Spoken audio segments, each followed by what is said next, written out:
The Master Key System Part 5. Enclosed herewith, you will find Part 5. After studying this part carefully, you will see that every conceivable force or object or fact is the result of mind and action. Mind and action is thought, and thought is creative. Men are thinking now as they never thought before. Therefore, this is a creative age, and this world is awarding its richest prizes to the thinkers. Matter is powerless, passive, inert. Mind is force, energy, power. Mind shapes and controls matter. Every form which matter takes is but the expression of some pre-existing thought, but thought works no magic transformations. It obeys natural laws, it sets in motion natural forces, it releases natural energies, it manifests in your conduct and actions, and these in turn react upon your friends and acquaintances, and eventually upon the whole of your environment. You can originate thought, and since thoughts are creative, you can create for yourself the things you desire. At least 90% of our mental life is subconscious, so that those who fail to make use of this mental power live within very narrow limits. The subconscious can and will solve any problems for us if we know how to direct it. The subconscious processes are always at work. The only question is, are we to be simply passive recipients of this activity, or are we to consciously direct the work? Shall we have a vision of the destination to be reached, the dangers to be avoided, or shall we simply drift? We have found that mind pervades every part of the physical body and is always capable of being directed or impressed by authority coming from the objective or the more dominant portion of the mind. The mind which pervades the body is largely the result of heredity, which, in turn, is simply the result of all the environments of all past generations on the responsive and ever-moving life forces. An understanding of this fact will enable us to use our authority when we find some undesirable trait of character manifesting. We can consciously use all the desirable characteristics with which we have been provided, and we can repress and refuse to allow the undesirable ones to manifest. Again, this mind which pervades our physical body is not only the result of hereditary tendencies, but is the result of home, business, and social environment, where countless thousands of impressions, ideas, prejudices, and similar thoughts have been received. Much of this has been received from others, the results of opinions, suggestions, or statements. Much of it is the result of our own thinking, but nearly all of it has been accepted with little or no examination or consideration. The idea seemed plausible, the conscious received it, passed it on to the subconscious, where it was taken by the sympathetic system and passed on to be built into our physical body. The Word has become flesh. This, then, is the way we are consistently creating and recreating ourselves. We are today the result of our past thinking, and we shall be what we are thinking today. The law of attraction is bringing to us not the things we should like, or the things we wish for, or the things someone else has, but it brings us our own, the things which we have created by our thought processes, whether consciously or unconsciously. Unfortunately, many of us are creating these things unconsciously. If either of us were building a home for ourselves, how careful we would be in regard to the plans. How we should study every detail. How we should watch the material and select only the best of everything. And yet, how careless we are when it comes to building our own mental home, which is infinitely more important than any physical home, as everything which can possibly enter into our lives depends upon the character of the material which enters into the construction of our mental home. What is the character of this material? We have seen that it is the result of the impressions which we have accumulated in the past and stored away in our subconscious mentality. If these impressions have been of fear, of worry, of care, of anxiety, if they have been despondent, negative, doubtful, then the texture of the material which we are weaving today will be of the same negative material. Instead of being of any value, it will be mildewed and rotten and will bring us only more toil and care and anxiety. We shall be forever busy trying to patch it up and make it appear at least genteel. If we have stored away nothing but courageous thought, if we have been optimistic, positive, and have immediately thrown any kind of negative thought on the scrap pile, have refused to have anything to do with it, have refused to associate with it or become identified with it in any way, what then is the result? Our mental material is now of the best kind. We can weave any kind of material we want. We can use any color we wish. We know that the texture is firm, that the material is solid, that it will not fade, and we have no fear, no anxiety concerning the future. There is nothing to cover. There are no patches to hide.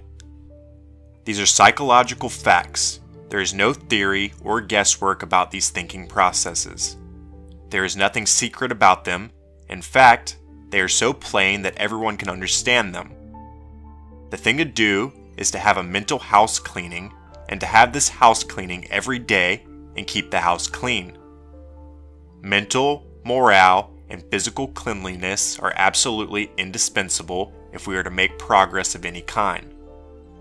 When this mental house cleaning process has been completed, the material which is left will be suitable for the making of the kind of ideals or mental images which we desire to realize. There is a fine estate awaiting a claimant.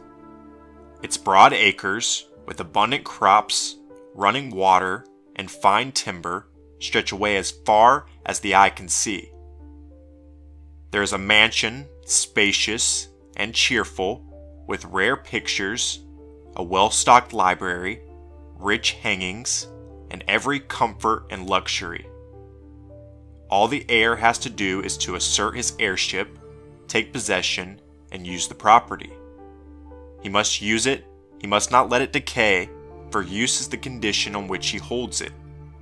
To neglect it is to lose possession. In the domain of mind and spirit, in the domain of practical power, such an estate is yours. You are the heir. You can assert your heirship and possess and use the rich inheritance. Power over circumstances is one of its fruits.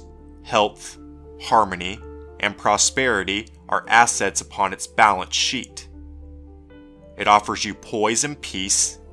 It costs you only the labor of studying and harvesting its great resources.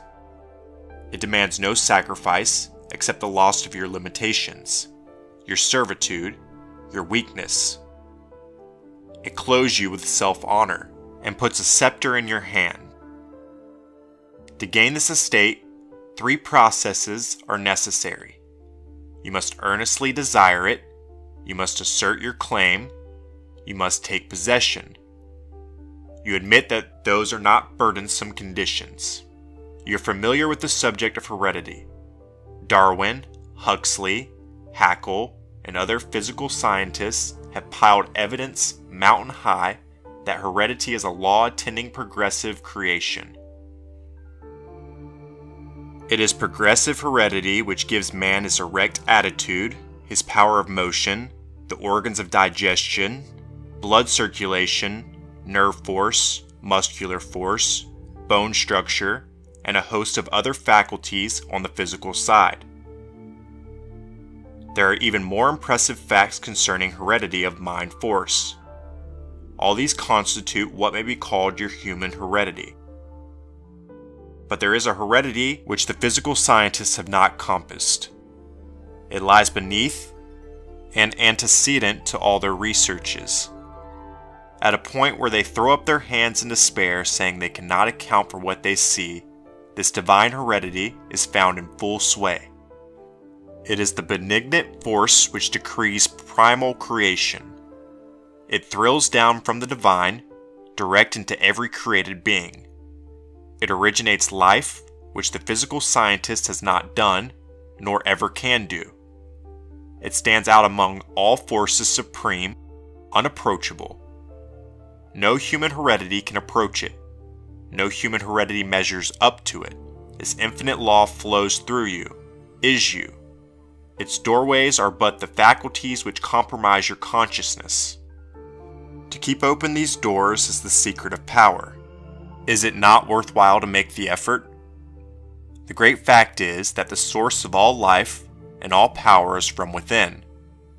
Persons, circumstances, and events may suggest need and opportunities, but the insight, strength, and power to answer these needs will be found within. Avoid counterfeits. Build firm foundations for your consciousness upon forces which flow direct from the infinite source, the universal mind of which you are the image and likeness. Those who have come into possession of this inheritance are never quite the same again. They have come into possession of a sense of power hitherto undreamed of. They can never again be timid, weak, vacillating, or fearful. They are indissolubly connected with omnipotence.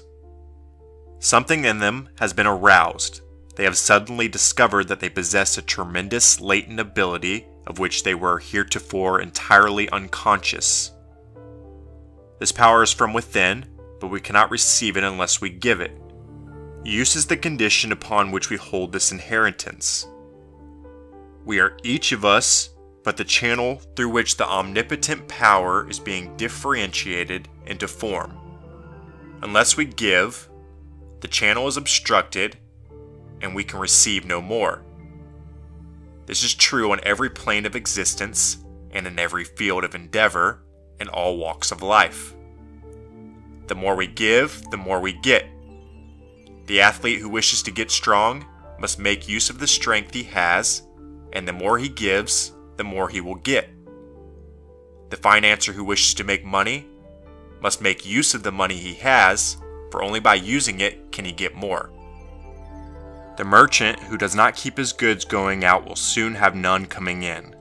The corporation which fails to give efficient service will soon lack customers. The attorney who fails to get results will soon lack clients. And so it goes everywhere. Power is contingent upon proper use of the power already in our possession. What is true in every field of endeavor, every experience in life, is true of the power from which every other power known among men is begotten, spiritual power. Take away the spirit, and what is left? Nothing. If then the spirit is all there is, upon the recognition of this fact must depend the ability to demonstrate all power, whether physical, mental, or spiritual. All possession is the result of the accumulative attitude of mind or the money consciousness.